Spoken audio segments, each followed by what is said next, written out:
I want to talk about immigration, about the ICE raids, and why, as an immigrant myself, I can't stop thinking about how we got here.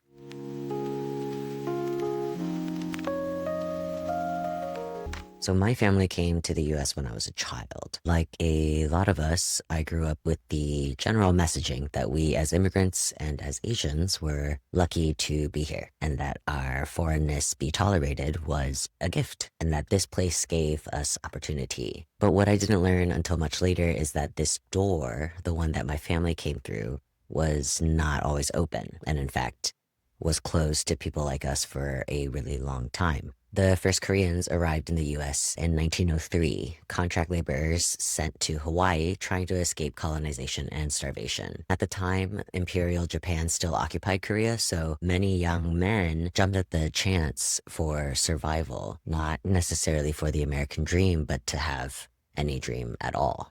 Asian immigrants were seen as threatening to the US project of whiteness. Asians were labeled unassimilable. We were seen as permanently foreign and a threat to American purity. That word, unassimilable, shows up in policy debates from the early 1900s. It wasn't about behavior, it was about race. White lawmakers feared that Asians, particularly East Asians, were too foreign in our appearance and our culture and our language to ever be a part of American society. So rather than try to include us, they shut the door. And that framing of being unable to become part of the nation or become a part of the culture was used to justify banning us altogether. Hence the Immigration Act of 1924. From 1924 to 1965, US law heavily restricted immigration from almost all Asian countries. It's a little ironic to me. Is that right? Is it irony?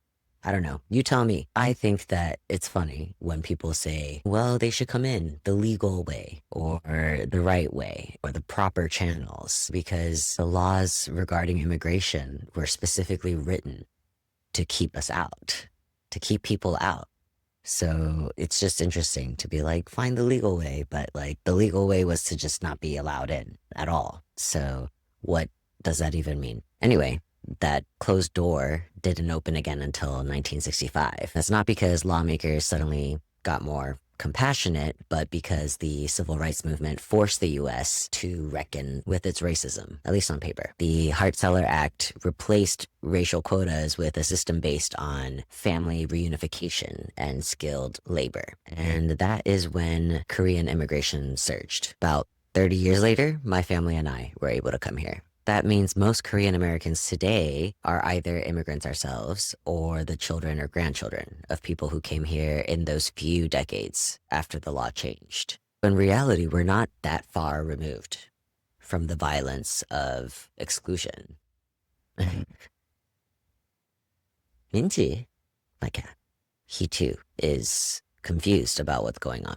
The reason I bring all this up is because we're seeing very heavily the topic of immigration in the news again. We're seeing mass ICE raids, asylum bans, and militarized borders. While it's tempting to think that this is an old problem, the truth is that this version of border control is actually quite modern. The US didn't even have a militarized southern border until the 1990s. Before that, migration from Mexico and Central America was actually pretty common and often encouraged. But things started to change with NAFTA in 1994. The US flooded Mexican markets with cheap American goods, which collapsed local economies and pushed workers north. After that, 9/11 happened, and suddenly borders became about national security, and immigration was treated like a threat. And when you zoom out, you start to see a larger pattern, right? The US immigration system has never been about fairness. It's been about control, about racial hierarchy, and about deciding who gets to belong. First, it was Asians can't assimilate. And then it was Latinos are criminals and Muslims are terrorists. And now it's anyone poor, anyone queer, undocumented, displaced by war or climate, people who just don't fit into the narrative of American productivity, which to me is just wild, because even within the few centuries that America has been here, it's one of the newer countries, right? We're a baby. We're just a baby. And we're terrorizing ourselves, basically. And I just don't understand what's going on. You know, right now, ICE is detaining people across the country, and not just at the border, right? But at people's jobs, courthouses, people's homes, folks with long-standing green cards, people being deported to countries they've never even lived in or have any sort of experience or connections to. And this is happening while politicians push to give ICE even more unchecked power. We're watching our legal system quietly make room for mass removals of our people, of our communities. What's even wilder to me is that the system isn't broken.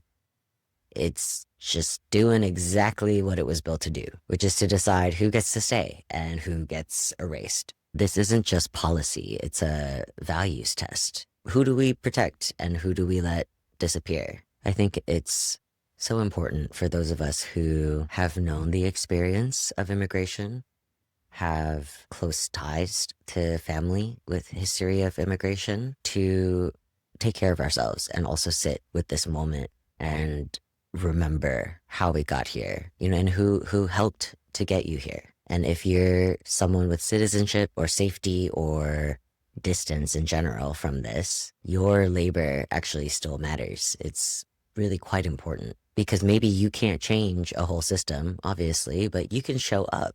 You can talk about this with people who are still saying things like, just come here legally, or even just bring it up when people don't think about it at all. You can donate to bail funds, translate at a clinic, and share information and anything else that you can do, because these small things all become scaffolding that help to hold people up while they fight to stay. This isn't about being perfect at protesting or being the best ally. It's about being present and remembering that none of us got anywhere alone. And none of us are free if others are being disappeared around us. So the question isn't, should I care? It's, what does it mean to remember how we got here? And what are we willing to do now that we are here? Solidarity isn't just a protest chant. It's a long and slow practice of remembering and asking better questions and of staying awake. However you are reflecting on what's going on right now, I hope that you are also taking care of yourself and your community, and don't forget to eat and rest. I don't know. Things are hard out here, okay? Things are hard, and there are a lot of feelings and, I don't know, lots of thoughts running through my head regarding this. Based on my own history with borders and losing family because of borders, and because of the US military and occupation and colonization and my experience growing up here, it's just, there's a lot happening right now. It's frustrating and a bit enraging, but at least my dog gets to sleep really well at night. So somebody's resting, somebody's feeling peaceful. But in all seriousness, if this resonated with you, I hope again that you are keeping stock of where you're at in your capacity, but also making sure that you are still staying active and engaged in the work that, you know, needs to be done in order for all of us to be in community with each other. If you want to help support the work that I do, please don't forget to like and subscribe and leave a comment. I love hearing from y'all, and, you know, help a boy out. Love you.